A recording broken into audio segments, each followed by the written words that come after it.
Good afternoon, good evening to some of you who are staying up pretty late for this session. We do appreciate it. We saved the best for the last.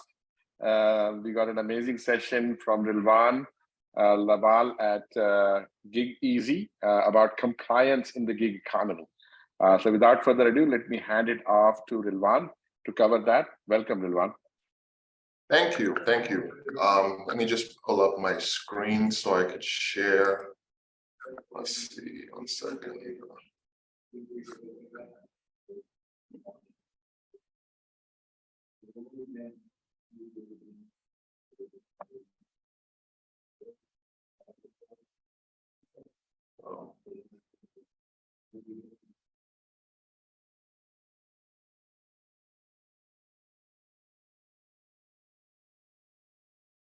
Can you see my screen? Is my screen visible? Oh yeah, we're good. We can awesome. see you. Okay, perfect. So yeah, so I'll be talking about navigating the gig economy, essentially ensuring compliance and safety on gig platforms. My background is in the gig economy, and I'll dive into that in a bit.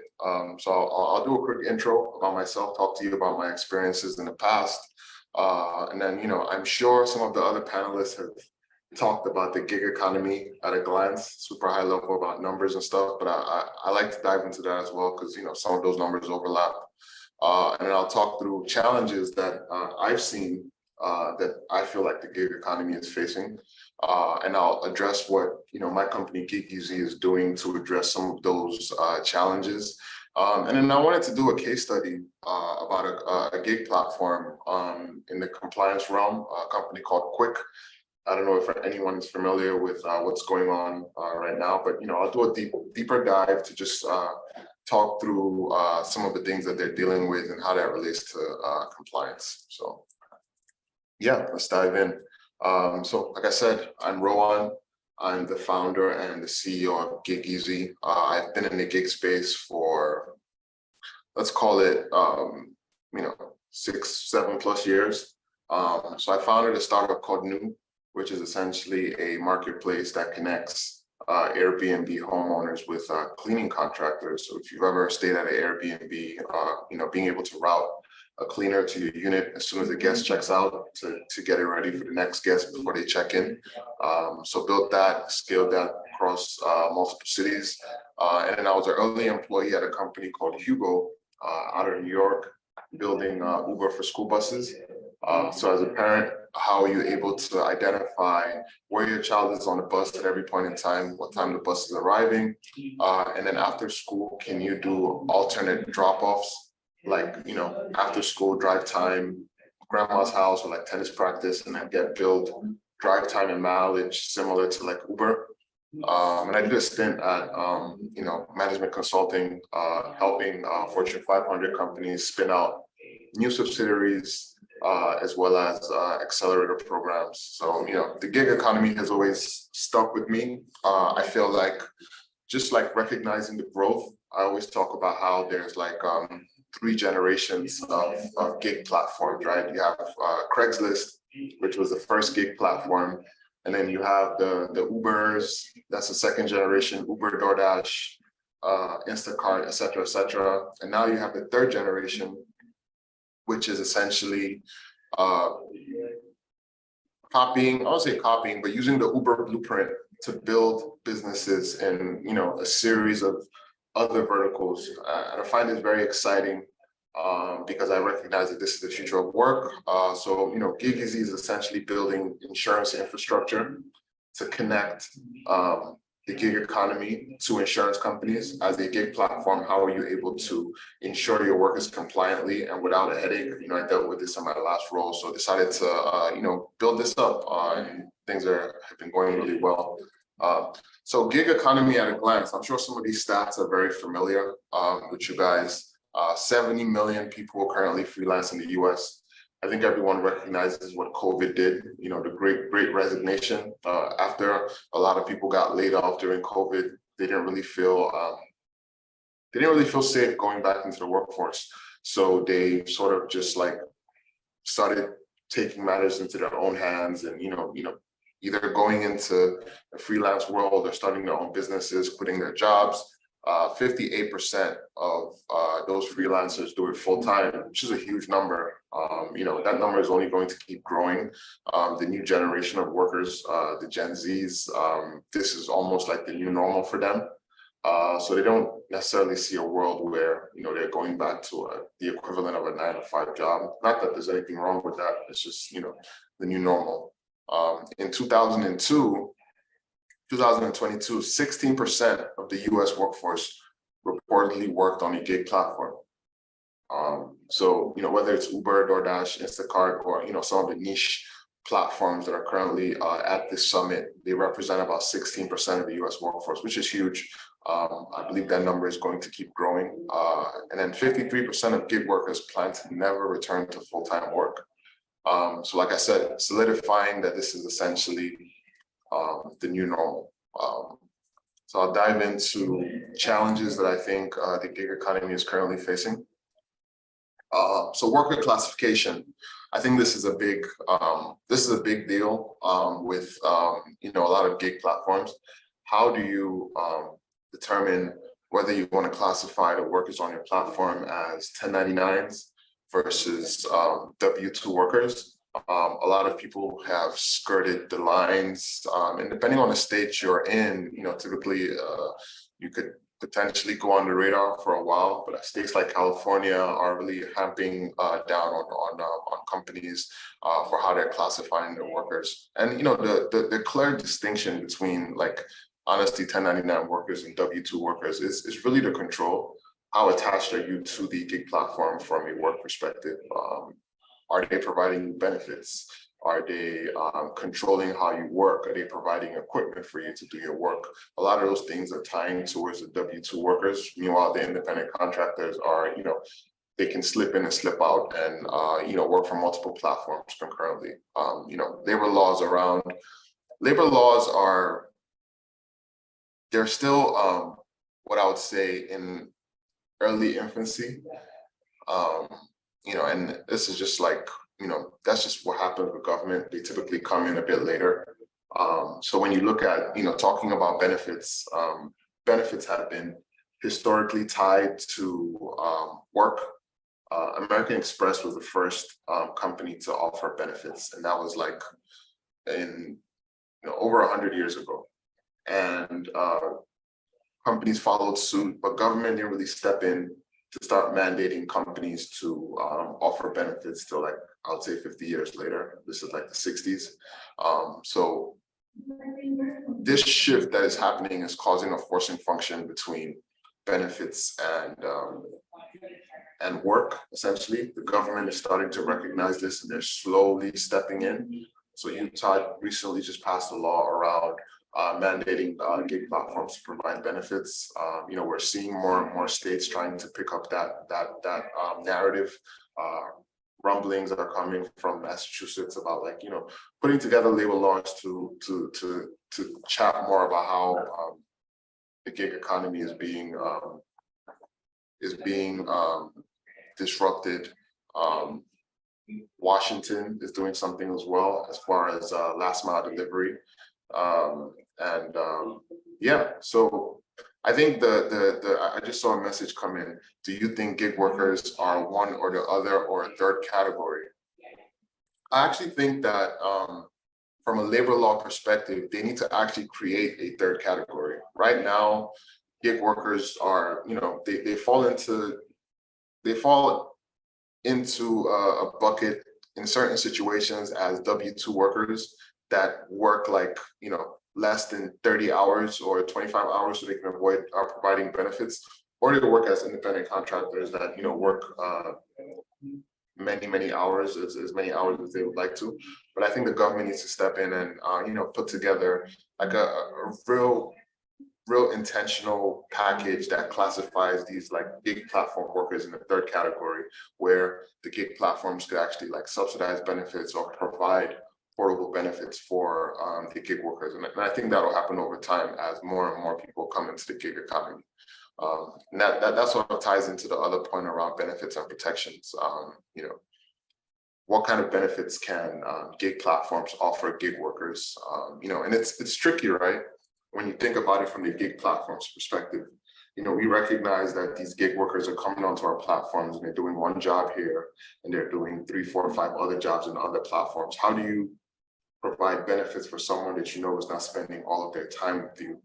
And I think from a technology perspective, some of the right infrastructures need to be in place to allow the gig platforms to participate in offering benefits. Shameless plug, GigEasy is building infrastructure to allow gig platforms to fractionally provide benefits for their workers. So say, for example, you work for Uber 3 hours a week, but you work on Lyft 3 hours a week, Instacart 3 hours a week. We could work with your platform to be able to offer you benefits based off of the hours that you work on our platform. We could say for every hour you work, we'll allocate 25 cents or 50 cents towards your GigEasy account. And that money sort of adds up and allows you to purchase the benefits that you need to take care of you and your family. That's the thinking around benefits. I think more and more over time, I think platforms are also recognizing that it's a good retention strategy to keep their workers longer on the platform, as well as a corporate responsibility strategy to really show their workers on the platform that they really care and they don't really just see them as a supply side to service the demand side on their marketplace or platform.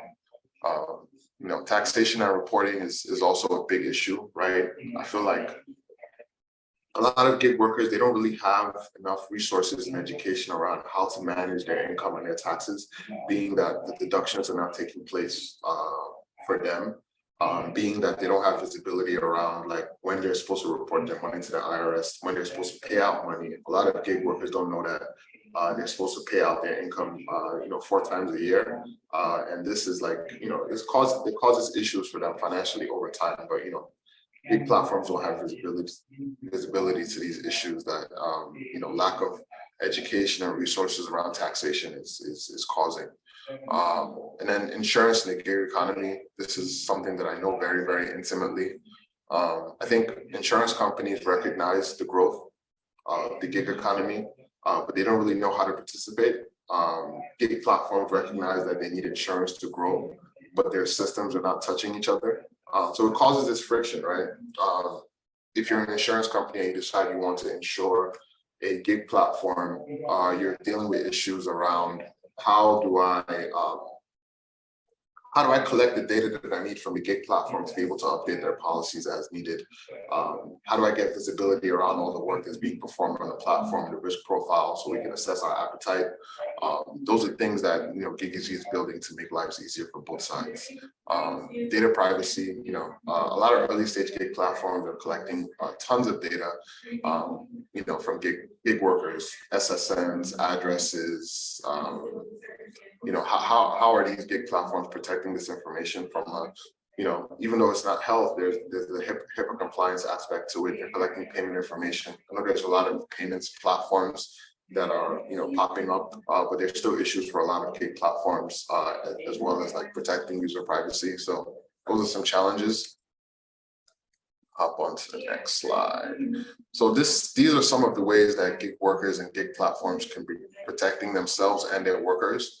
Occupational accident insurance, is a very, very good product for protecting your workers on the job. If you're doing Uber for, let's call it dog walking, and you trip on on something and you hit your head on the pavement, your platform can be liable for the injuries that are sustained. Your platform could also get sued for the injuries. So having this, being able to offer it fractionally per job, is very, very good for gig platforms to offer. Workers' comp is the same as occupational accident insurance, but it's for W-2 workers. So if you have W-2 workers on your platform, you should be offering workers' comp.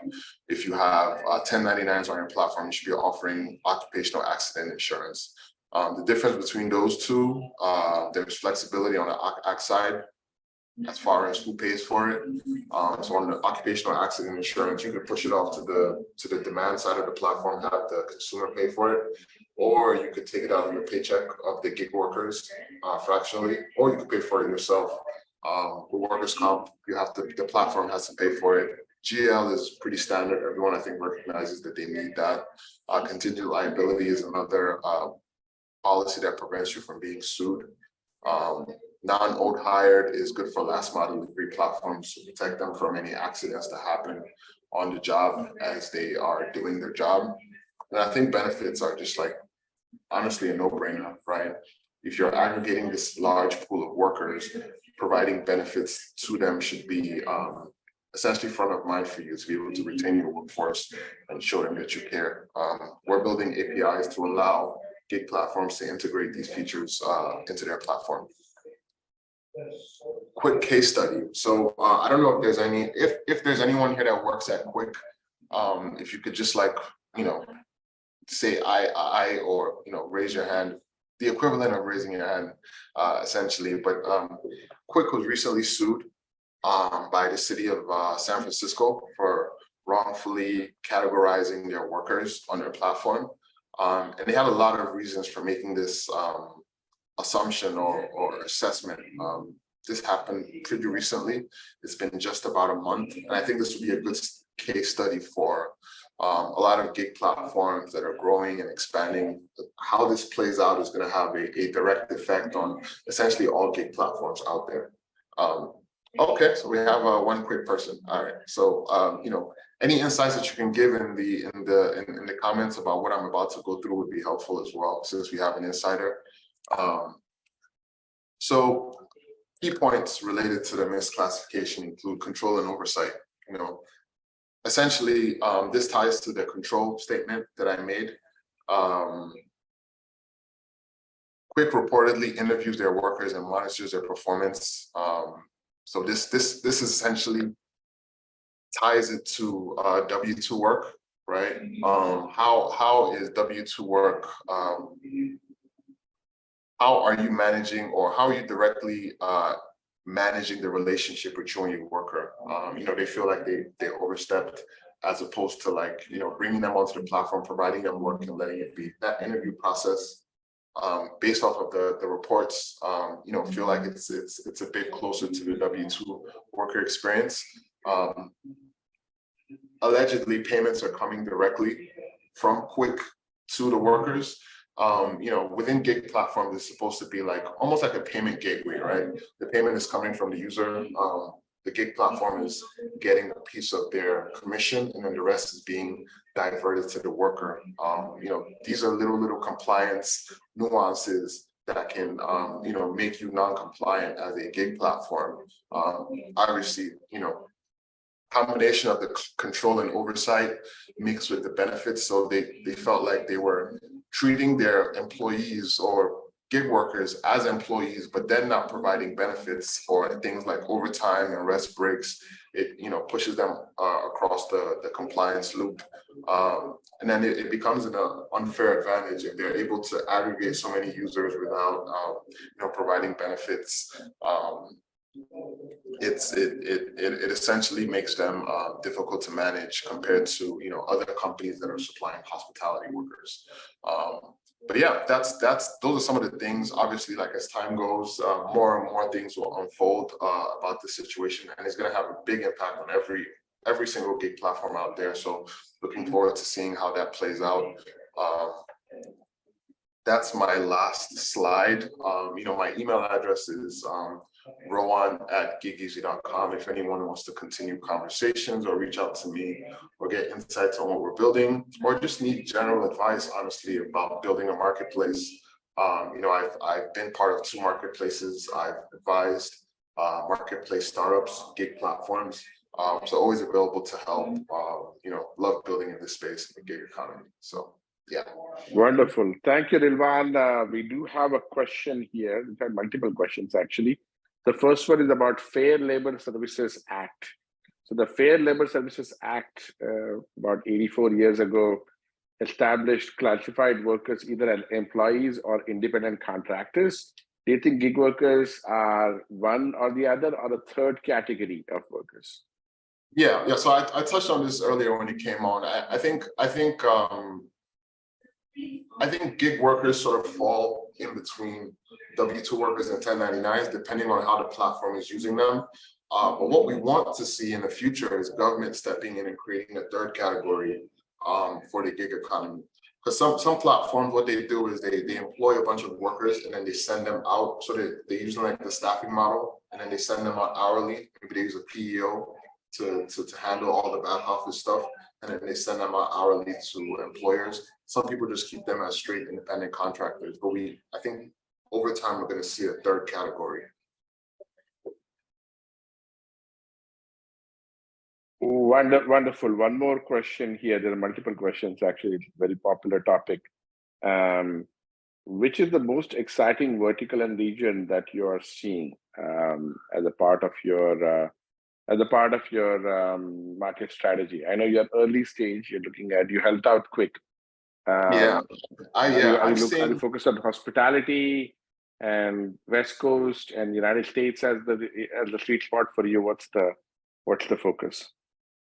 Yeah, I think one thing that's very interesting, I mean, all regions are represented in this space, right? As far as the United States is concerned, obviously, more and more countries out there are adopting the gig way of work. We haven't delved too much outside of the United States, but one space I'm excited about is the nursing space. The nursing space, when it comes to gig, is growing, and these are high earning individuals, and they're being represented across like hospitals, clinics, retirement homes, in-home services. There's this big growth as far as like nurses, and then you start to have like hospital types of workforces, like you have CNAs, and you have physical therapists, and it's a very interesting space that's popping up within this, and they just copied and pasted the Uber model. I think when the pandemic happened and there was a shortage of nurses just started traveling everywhere, and then people just Uberized that whole experience. Got it. Excellent. And in terms of what you provide at GigEasy, it's services and software. Is it just services to be compliant? Is it just software? How does it work? I mean, for example, you work with Quick. What was that engagement like? And what did that entail? Can you give us kind of a step-by-step how you engage with Quick? Yeah, we don't work with Quick today, but we work with many other gig platforms. One familiar name that people know is probably like Winolo. So what we do as a company is we essentially sit as a technology layer between the gig platforms and the insurance companies. We have a risk marketplace that connects gig platforms with the right type of insurance company. So let's say you came today and you said you wanted to build Uber for manufacturing houses or warehouses. You need to cover your warehouse workers. We would work with you to be able to identify the right insurance companies to talk to. And then we would be able to fractionalize your plans so that you're paying per hour, per gig, or per day, which is essentially the way of the gig economy, as opposed to getting an umbrella policy that could be shifting because you don't know how many people might be working on your platform at any given day. We also help you manage the policies, right? So like insurance companies need certain pieces of information from you in real time. We could plug into your platform to pull that data and share with the insurance company as needed. And we handle all the billing, claims, and over time we'll do some risk management stuff as well. Wonderful. That's awesome. That's about all the questions we had. Thanks a lot for joining us, Rilwan. This was fantastic. Yeah. I hope you continue to grow and continue to do well, and I wish you well in the healthcare space. Have you guys already piloting with some customers at healthcare space, or other customers you're looking at in healthcare? Yeah, we have a couple nursing platforms that we're currently covering right now. We have stuff in the landscaping space, moving space, substitute teacher space as well. how can I get on a feed loop? I'm seeing that there's a lot of chatter happening there. I'd love to see what people are saying. Is there a link? Yeah, there is. I can actually recap feed loop questions for you, because if you get in there, you'll get a feedback on your line. So one of the questions here is in terms of industries, right? For healthcare versus hospitality versus others. Is there a prioritization that you're looking at? Are you prioritizing ones that are more higher valued than others? What are you using as the gauge for where the GigEasy will have the most impact? Yeah. So it's one of those things where our priority is actually being able to build as many integrations with as many insurance companies as possible, so that if the nursing platforms come, we're able to cover them. If the transportation or the trucking platforms come, we're able to cover them. So we're really building that robust experience. Like if you talk to an executive at Gusto, right, they're not prioritizing any vertical specifically. They want to make sure that any SMB can set up a payroll service and be able to offer commercial insurance on demand, benefits on demand. So yeah, it's more about integrating with the largest amount of insurance companies, so we can make this experience seamless for the gig platforms, the same way the financial services on Stripe is seamless for them as well. Wonderful. I love it. Stripe for gig worker benefits. With that note, we'll leave you. And that concludes the GigWork Summit. Thanks a lot, Rilwan, for joining us and the GigEasy team. It's wonderful to have all of you here. Many of you stayed through late evening your time. Thank you for staying here. And we'll be sure to send you the link for replay of all the session, including Rilwan's amazing session for GigEasy. So do reach out to Rilwan. We have over 100 companies here. Most of them are in on-demand labor marketplace and staffing area. So we'd love to. I'm sure Rilwan and the GigEasy team would love to hear from you how to add the worker benefits for your gig workers. With that, GigWork Summit comes to a close. Thank you, and I look for an email with the replay information for all the sessions. The recordings are being uploaded. Thank you. Bye.